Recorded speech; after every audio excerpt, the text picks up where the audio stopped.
평화로움교회 성도 여러분 안녕하십니까? 서상배 목사입니다. 오늘은 사도행전 16장 16절에서 25절 말씀으로 하나님을 찬미하매 죄수들이 듣더라 라는 제목으로 말씀을 전하겠습니다. 사도 바울은 1차 선교 여행에서 많은 어려움이 있었습니다. 구브로 섬에서는 마술사 엘루마의 방해, 마가의 중도 포기, 유대인들과 현지인들의 적극적인 방해, 루스드라에서 돌에 맞아 죽을 뻔했던 사건 등의 어려움이 있었지만 가는 곳마다 복음 전도에 있어서 큰 성공을 거두어 교회들을 세웠습니다. 2차 선교 여행은 출발부터 바나바와 크게 다투어 결국 둘이 갈라서서 서로 다른 곳으로 선교 여행을 떠났습니다. 2차 선교 여행도 출발 전부터 어려움이 있었지만 가는 곳마다 큰 성공을 거두었습니다.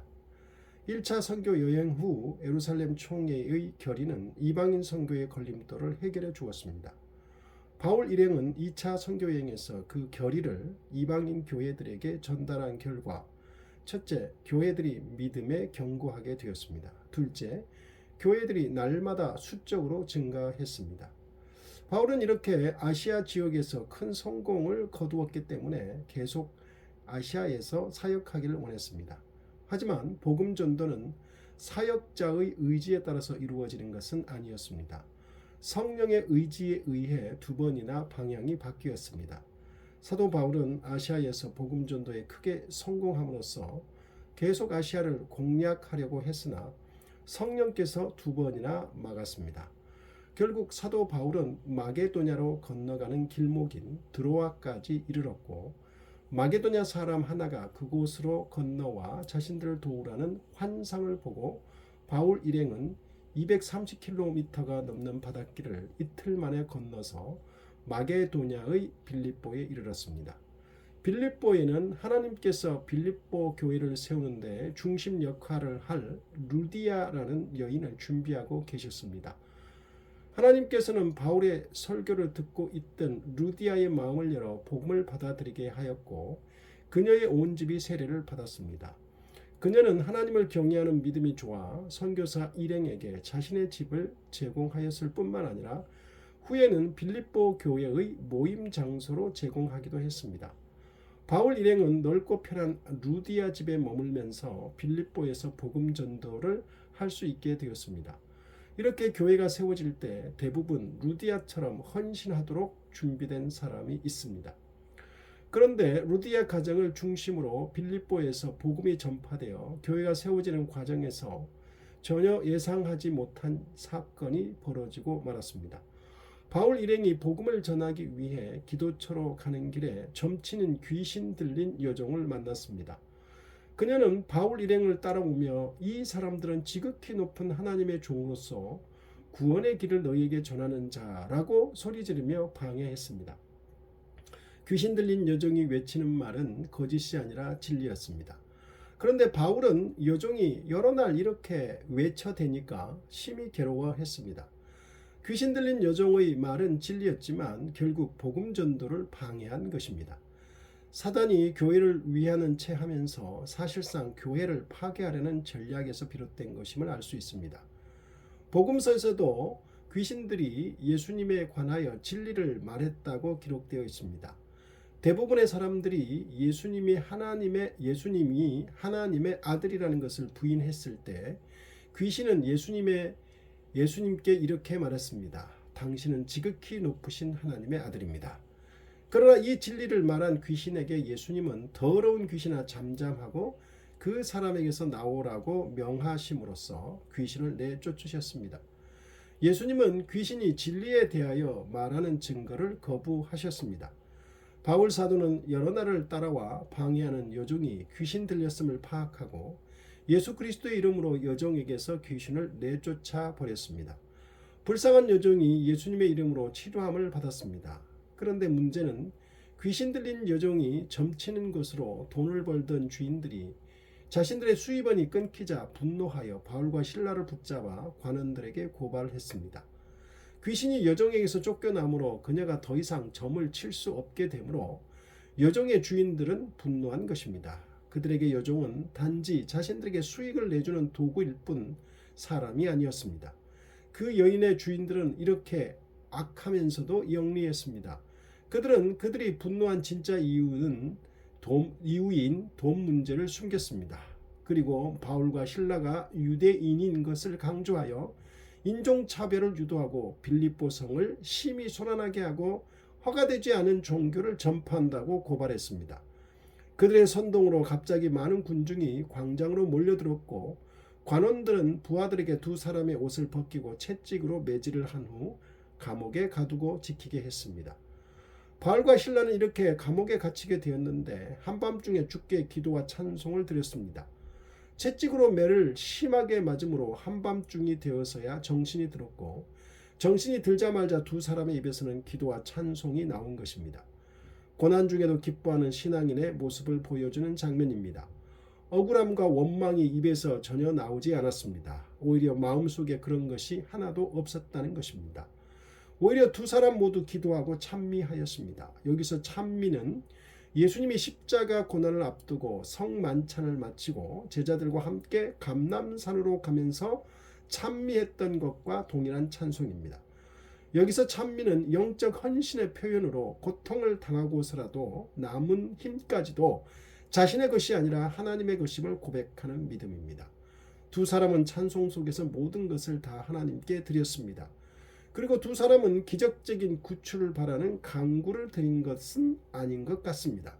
왜냐하면 감옥문이 열렸지만 도망가지 않았기 때문입니다.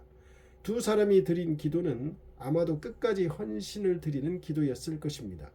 이 기도와 찬미를 죄수들이 들었다고 했는데 이것은 바울과 실라의 행동이 죄수들에게 특이하게 비춰졌다는 것을 의미합니다.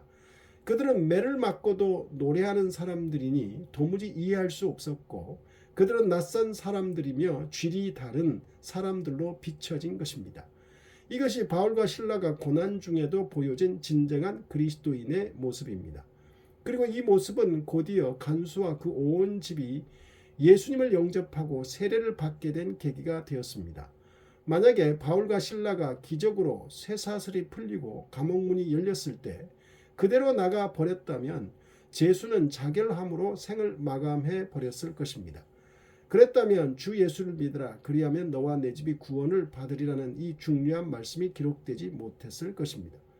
이렇게 고난 중에도 기도와 찬미하며 기적이 일어나도 도망치지 않은 그리스도인들의 모습이 믿지 않는 자들에게 구원의 기회가 될 수 있음을 보여주고 있습니다. 다음 날 상관들이 바울과 실라가 로마 시민권을 가진 사람들임을 알고 슬며시 풀어주었습니다. 상관들은 자신들이 재판도 열지 않은 채 태장을 가하고 로마 시민인 두 사람을 투옥함으로써 불법을 저지른 것을 알고 슬며시 풀어줌으로써 무마하려고 한 것입니다. 이에 바울은 상관들이 직접 감옥에 와서 해명하고 풀어주어야 할 것이라고 요구했습니다. 바울은 빌립보 교회 성도들을 보호하고 다시는 그런 일이 재발하지 않도록 분명히 해두고자 그리했습니다. 그러자 상관들은 자신들이 상부의 문책을 받을 것을 염려하여 즉시 감옥으로 달려와 사과를 하고 더 이상 문제가 되지 않도록 두 사람에게 빌립보를 떠나달라고 빌었습니다. 이에 바울 일행은 루디아의 집으로 돌아가 성도들에게 설교한 후 빌립보를 떠났습니다. 빌립보에서 루디아와 그 집안 사람들, 귀신 들린 여종, 자결을 하려던 간수와 그 집안 사람들이 예수를 믿어 구원을 얻었습니다. 그들이 빌립보 교회의 주축이 되었습니다. 빌립보에는 유대교 회당이 없었지만 기도처가 있어서 그곳에 하나님이 마음을 열어주어 구원하실 루디아라는 여인이 있었습니다. 그리고 기도처에서 바울이 설교할 때 방해를 놓는 귀신 들린 불쌍한 여종이 있었지만 그것이 오히려 계기가 되어 채찍질 당하고 감옥에 갇힘으로 간수와 그 온 집안이 오히려 예수님을 믿게 되었습니다. 아시아에서 이민 온 여자, 귀신 들린 여종, 자결하려던 간수 등 이들이 주축이 되어 빌립보 교회가 세워졌습니다. 모두가 소외되고 어려움에 처한 사람들인데 예수 복음을 듣고 변화되고 치유받고 은혜받아 빌립보 교회 성도가 되었습니다. 성령의 인도함을 순풍을 타고 바다를 건너왔는데 파란만장한 일들이 벌어지면서 복음이 전파되고 있습니다. 그러나 선교사 일행은 자신들의 사명을 너무도 잘 감당하며 흔들리지 않고 불평하지 않고 은혜가 넘치고 있습니다. 하나님이 부르고 인도하는 길이라고 해서 순탄하기만 한 것은 아닌 것 같습니다. 억울한 일도 생기기도 하고 복잡한 문제가 발생하기도 하며 그러는 와중에 우리의 믿음이 시험에 들지 않도록 잘 믿고 기도하여야 할 것입니다. 그리고 우리의 이런 반응과 태도, 믿음 생활을 믿지 않는 사람들이 보고 구원을 얻을 기회가 될 수도 있음을 명심해야 합니다. 우리가 어떤 태도를 고난 중에 취하는가를 믿지 않는 사람들이 유심히 보고 있고 그 태도가 그들에게 구원을 얻을 기회가 될 수도 있다는 것을 알아야 합니다. 고난 중에도 기도와 찬송을 하는 믿음과 은혜가 우리에게 있기를 바랍니다. 기도하겠습니다.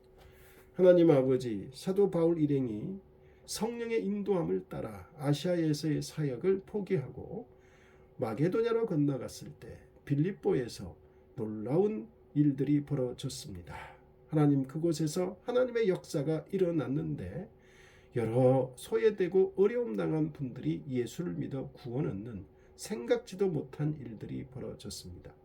하나님의 인도함을 받을 때 순탄한 길만 있는 것이 아니라 어렵고 힘든 길도 있을지라도 우리의 믿음이 흔들리거나 불평이 입에서 나오지 않게 하여 주시고 하나님을 신뢰하고 끝까지 따르게 하옵소서.